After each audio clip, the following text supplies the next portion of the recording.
So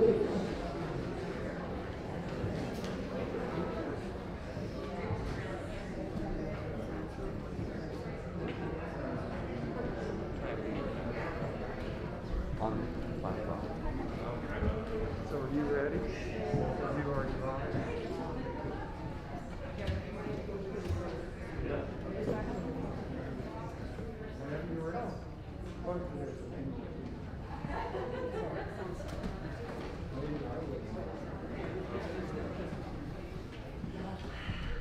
So, everyone, I want to welcome you to St. Paul's Church. I'm the Reverend Sally Haynes-Hubble. I'm the rector of St. Paul's, and it does my heart so much good to have all of you in here enjoying our organ, enjoying this beautiful space, and enjoying the music of Jonathan Dimmock. And it's a great honor to have you here. Thank you all for being here. Let's see. We do have a donation basket out there. Any donation that you make will go to support our outreach ministries. Things like the 4 o'clock community meal on Sunday afternoon, which just happened in the parish hall. Tonight is a bit of a special occasion for the congregation of St. Paul's. We are having a congregational dinner as part of our stewardship campaign. Now, it was RSVP, so following the service, the congregation will come there. However, if you would like to make a contribution, a pledge for the 2022 budget, I think we could find a spot for you. So that's always a possibility. Just find me. We'll make it work. Let's see. I'm sorry that I cannot invite you all to that. The bathrooms are in the parish hall, and if you need to go, let one of the ushers know, and they can walk you over and show you where that is. Jonathan Dimmock, it's a great honor to have him. He is the organist for the San Francisco Symphony for the Legion of Honor. You had a concert last night. I understand you played completely different music than you're playing today, a true virtuoso. So without further ado, let us welcome Jonathan.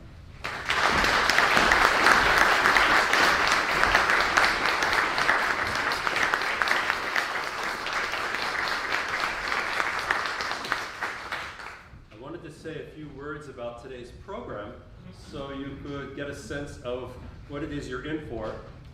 It's not just that I chose to pull together a collection of composers that you've never heard of, although that may be the case. But I think by the end of this concert you'll feel like you know the composers well, because their personality comes through in this music. And furthermore, it's not going to be a passive concert. As you might have guessed with the hymn numbers listed in the program, you're going to participate as well. So normally, a piece of music like the ones I'm going to be playing are called chorale preludes, or sometimes chorale fantasias. And that means that the piece of music was chosen to introduce a hymn. So in the 18th century, 17th and 18th centuries, a little bit into the 19th, the organist would play a chorale prelude, and then the congregation would sing the hymn. So the purpose of the chorale prelude is to give the key, give the tempo, give most importantly the affect, the character of the hymn itself. We're doing it in reverse, and you're singing the hymn first, and then I'm playing the piece. And the reason is because the pieces are on the long side, and you'd be wondering where the heck the melody is. And I'm hoping that as you sing the melody, just one verse of each hymn, that the tune will stick in your head enough that you can spot it in pieces in the course of the piece that ensues. Jan Peterson Sveling, you might notice, died 400 years ago exactly. In fact, 400 years ago and 1 month to the day. And he was the father or the granddaddy of organ music as we know it today. He was the first organ recitalist, and he was the teacher of two teachers before Bach. So there's a direct lineage from Sveling to Bach. Sveling spent his lifetime in Amsterdam. Unfortunately for him, perhaps unfortunately, but maybe fortunately for us, the Puritans at the time, Calvinists, felt that the organ wasn't appropriate in church because it wasn't listed in the Bible. So the Calvinists said the only thing we can do in church is sing psalms. We can't even sing hymns that are composed by anybody other than King David. Well, in Holland, still true to this day, the churches, the church buildings and the organs are not owned by the church community, they're owned by the state. So it's the politicians who get to make the decisions about how the church is going to be used. And they have these big, beautiful organs in these churches. Perhaps you've been to Holland and you've seen some of these absolutely huge instruments that are spectacular to look at. And they said, we're not going to let these instruments go to waste. We're going to have the organists, who are employed by the city, by the way, play concerts. And we will have them introduce the chorale tunes to the public as a concert piece, and also some folk tunes that they can play. So Svanvik played a concert every single day at noon, 5 days a week. And the organ could introduce the service itself, but it had to be silent during the church service. Exactly the opposite of what was going on in Germany, but never mind all that. So one other piece of connection, which is very interesting, I think you'll find, that for us as Americans, our forebears came, the Puritans came to New England from Leiden. Leiden is a half-a-day horseback ride from Amsterdam, and the Puritans were living in Leiden at the exact same time Svanvik was playing concerts every day in the center of the merchant district. So it's almost certain that our forebears would have heard his playing, and that would have been in their ear as they came to the New World. So it's a very long explanation, but I hope you'll turn in your hymnal to the first piece of music, which is hymn number 429. And I'll play it all the way through once. This is actually a hyphenated version of the tune that Svanvik is making a whole set of variations on. His version has about 6 more lines to it than what you're hearing. But at least this gives you a feel for what this is like. I'll play it through. If you can, follow along or sing along, even better, one verse.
again, another piece for you to sing, and this one is from the French Huguenot tradition, specifically taking place from Switzerland, and the tune "Rendez à Dieu" is a song about giving new songs to God, and from the Psalms itself. And the setting that I'm going to play is by Carrie Radcliffe.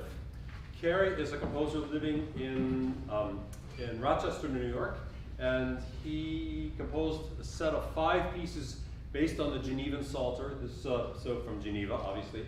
And these tunes are given a treatment and a modernist style. So the piece has a minimalist treatment to it. So minimalism in music is a small repetition of a particular character or particular part of a piece over and over again. It sounds very tedious, but actually what happens is the brain sort of tries to figure out a pattern, and it pulls us into the music in a way that's really interesting. So after we sing this, there's 2 sets of variations that Carrie treats, and first one soft, the second one a little louder, and that's why you'll know the piece is over. And so first we'll sing the tune all the way through, one verse.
repetition, yes?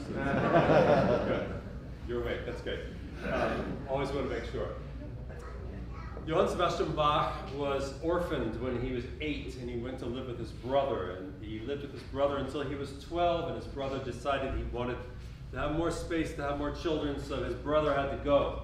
So his brother left and went to Lüneburg, and in Lüneburg he became a boy soprano chorister, where he got paid to be a singer. So this is the beginning of his life as a professional musician at age 12.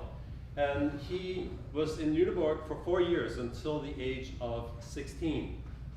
And we had always assumed that he had, that when his voice changed, which probably in those days would have been around age 15, because of the way nutrition was, that he just stayed on and played the harpsichord or the violin in the orchestra in this particular church, where he was the chorister.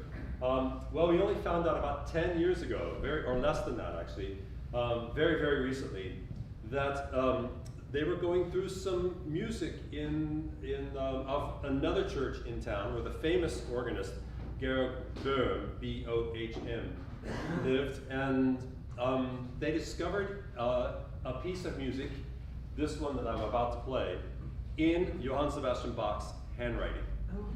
So what this means is that he lived as an apprentice and worked for Georg Böhm.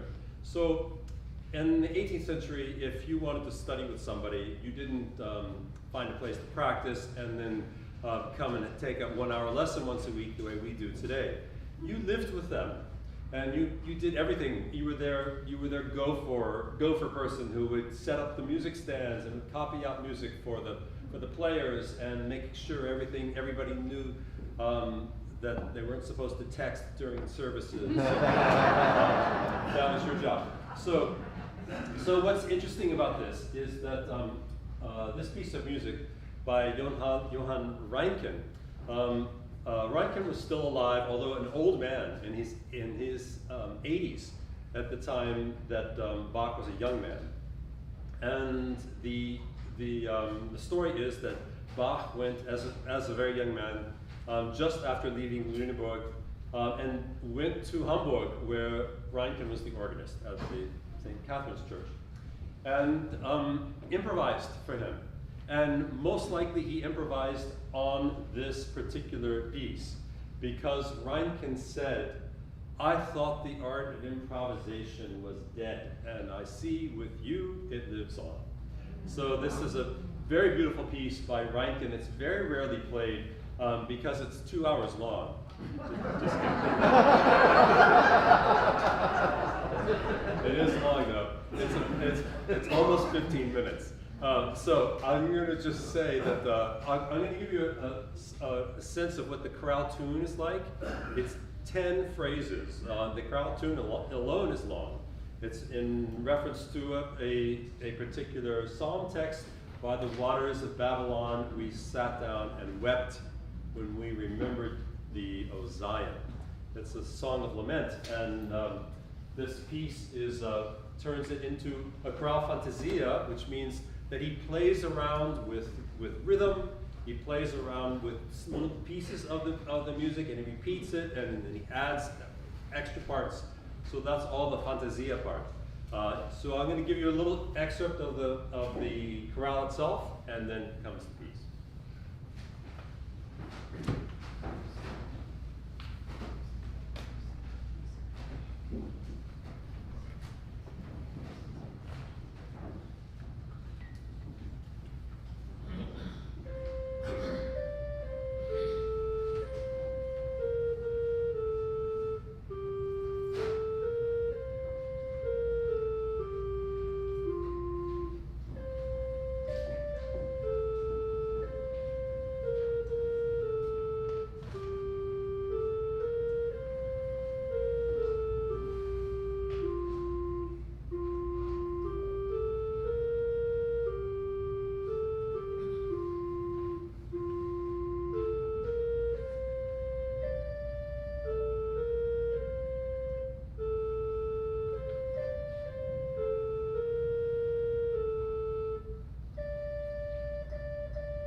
things about playing a piece like that here is that this organ demonstrates all these sounds. You probably heard that change sounds almost all the time, and no two sounds were exactly the same. And there's so much color that this instrument has. I want to do a little break and just say what a joy it is for me to be here and how grateful I am that you all are here. I'm very grateful for Mother Sally for hosting, and also for Paul Blanchard and Jim for hosting me. It's really, it makes a great difference to be making music live in the world again, and so I'm very, very grateful.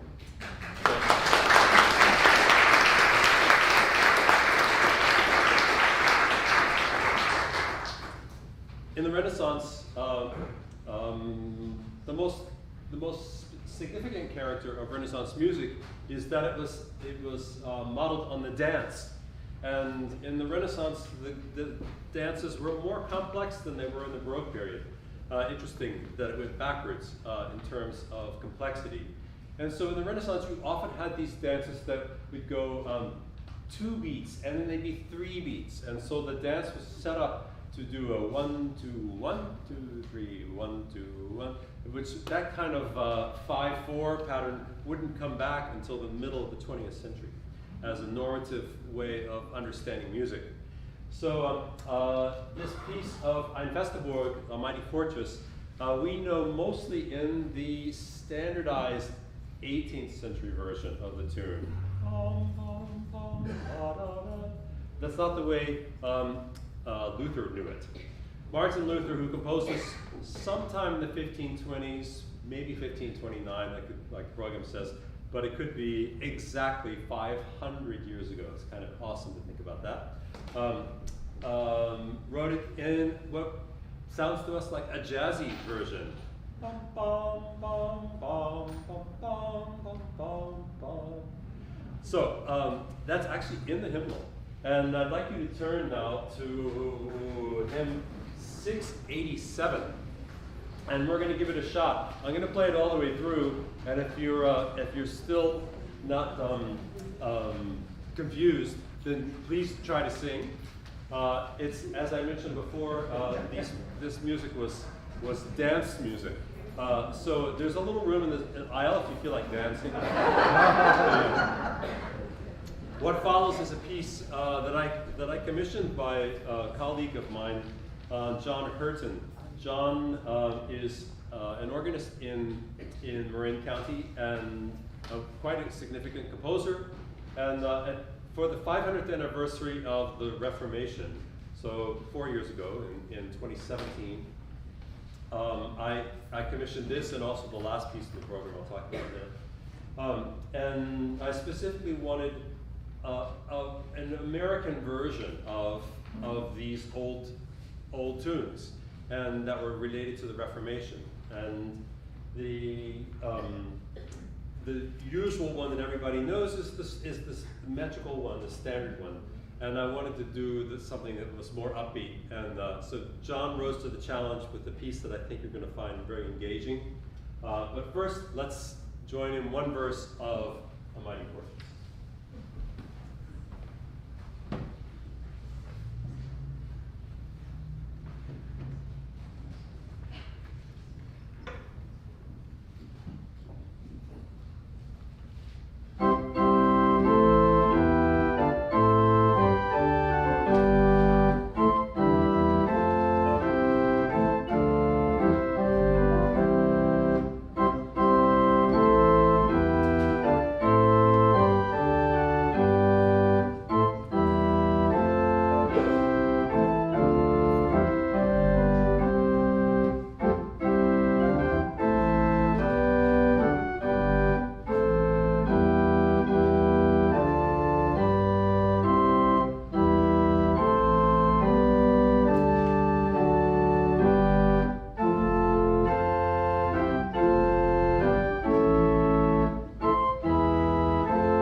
composed by a Bay Area organist named David Hegarty. David is the theater organist at the Castro Theater, and a wonderful composer as well as a wonderful player, colleague. And I asked him to write something for the 500th anniversary of the Reformation that looked at American hymn tunes, specifically related to how American religion was expressing itself in the early days.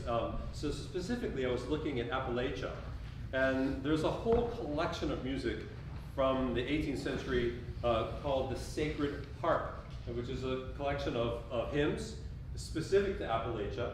And I happen to have grown up in Appalachia. I was born in Stanton, Virginia, which is right in the heart of the Blue Ridge Mountains, and right next to the Shenandoah River. And so I asked them to compose a triptych of pieces and put in the middle my favorite tune, which is O Shenandoah. So you'll hear a little bit of secular in the middle of these two pieces, which are actually sacred hymn tunes. So this will end up closing the program, and I again want to thank you for being here. It's an incredible joy to me to make music for all of you who become friends in this endeavor. So thank you.